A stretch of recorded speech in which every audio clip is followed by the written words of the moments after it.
course, habit can be very strong. For example, after father died, it took us a long time to get used to the fact that we didn't have orgies anymore. But I think I'm being fair about it, even allowing for habit.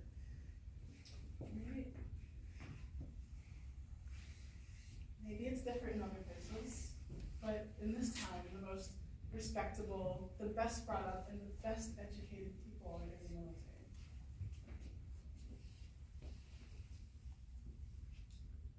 I'm really thirsty. I would love a cup of tea. I'll be ready in a minute. I got married when I was 18. I was afraid of my husband because he was a teacher and I was barely out of school. I used to think he was terribly wise, intelligent, and important. Now I've changed my mind, unfortunately. Yes, well, Oh, I don't mean my husband. Gotten used to him. But most of the people in this town are so vulgar, so unpleasant, so stupid. Vulgarity upsets me. It wounds me. I get physically sick when I see someone who lacks finesse, who lacks kindness and gentleness. When I have to spend time with my husband's colleagues at the high school, it makes me sick. well, I don't see that much a difference, though, between civilian and military. In this town, at least. They both seem uninteresting. They're all alike. I mean, listen to any one of the locals who claim to be sensitive or intelligent. His wife depresses him, his house depresses him, everything he owns depresses him. We're all supposed to be such highly developed, abstract thinkers. Why do our lives depress us? Why? Why? Why does his wife depress him? And his children? And why are they depressed by him? You were a bit depressed yourself today. Maybe. I didn't have any lunch. I haven't eaten a thing since this morning. My daughter wasn't feeling well. And whenever something's the matter with my two little girls, it always makes me very upset. It kills me to think of the mother they've got. You should have seen her this morning. What a fool she is. At 7 in the morning we started fighting, and at 9 I slammed the door and I left.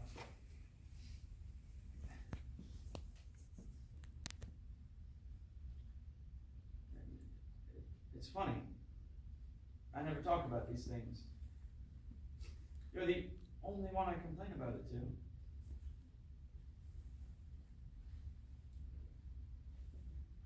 Don't be angry with me. You're absolutely all I've got.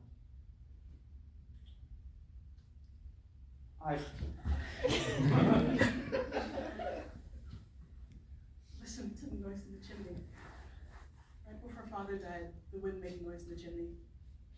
Just like that. Are you superstitious? Yes. That's strange. You're a strange and wonderful woman. Strange and wonderful. I can see your eyes shining in the dark. There's more light over here.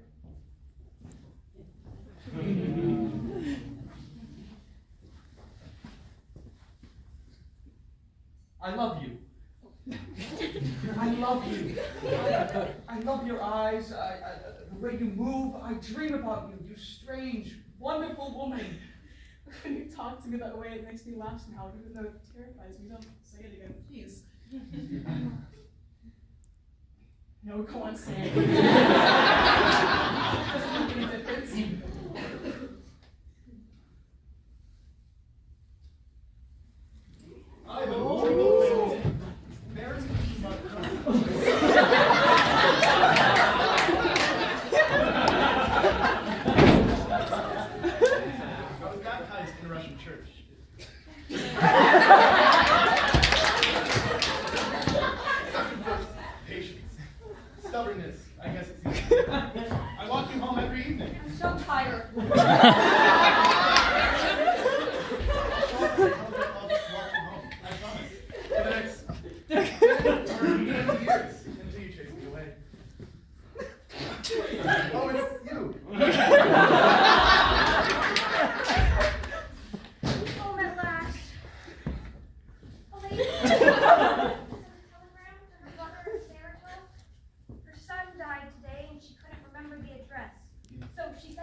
reason. In a hurry, I said. It's just a stupid thing to do. Yes. About to get some rest. I'm worn out. Whenever you get off work, you look so little, so helpless. I'm tired.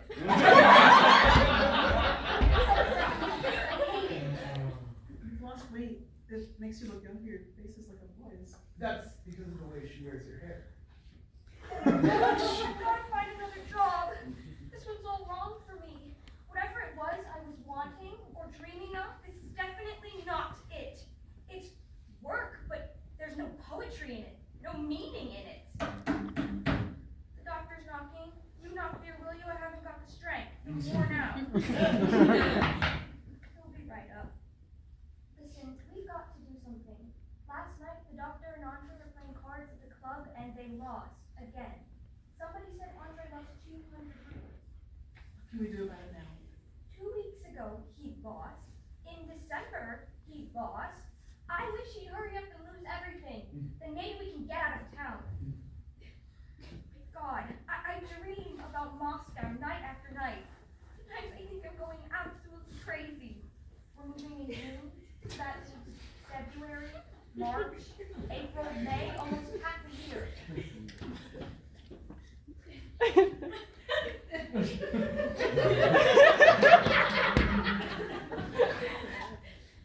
main thing is to not let Natasha find out he's lost all the money. I don't think she even cares. Here he comes. Has he paid his rent? No, not for the last 8 months. I guess he forgot. You just let him sit there. Why are you so quiet, Alexander Ignatievich?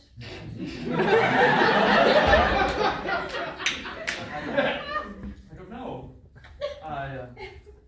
I'd love a cup of tea. I cleaned up for a cup of tea. I haven't eaten a thing since this morning. Irina Sergeyevna, What do you want? please come here. Venez ici.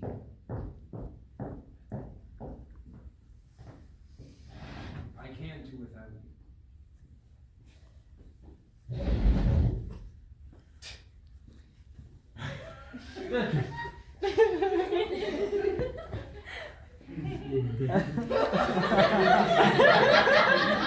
Now what?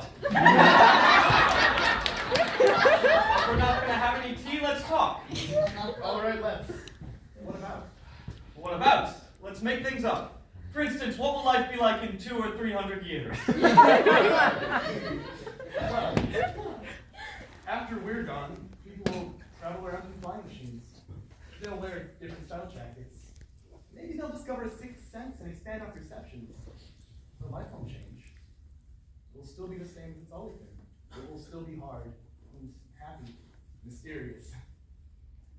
300 years from now, people will still go around complaining, "Oh, life is so hard." They'll still be afraid to die, same as they are now. No, how can I make myself clear? I think everything in the world will change, little by little. It's already changing right before our eyes.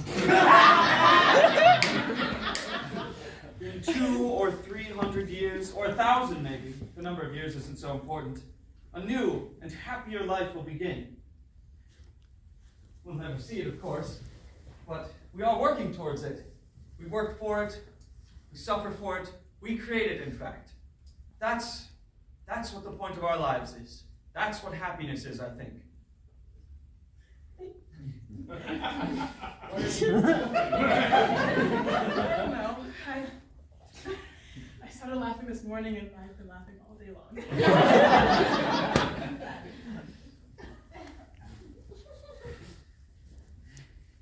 I went to the same school that you did, though I never went to the academy. I read a lot, but I'm not very good at choosing books. Sometimes I think I'm reading all the wrong things. Still, the longer I live, the more I want to know. I'm almost an old man now. My hair is turning gray, and I still know so little.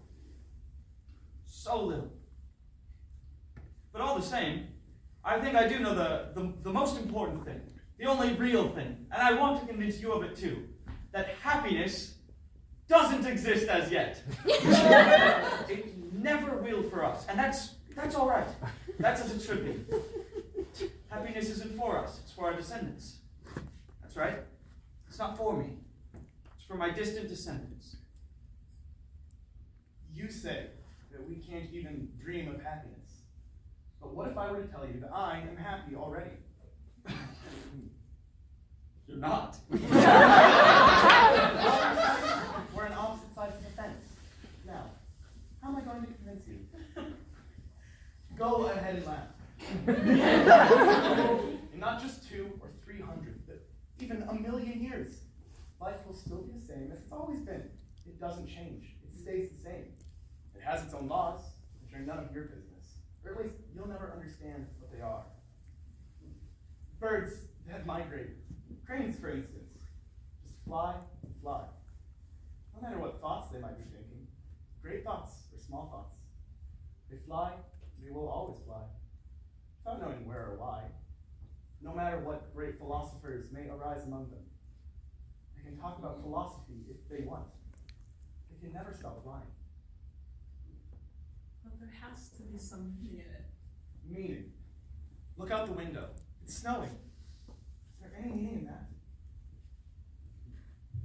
I think a person has to believe in something, or has to look for something to believe in. Otherwise, his life is empty. Empty. Just to live and not know why cranes fly, why children are born, why there are stars in the sky, either you know the reason you're alive, or nothing makes any difference.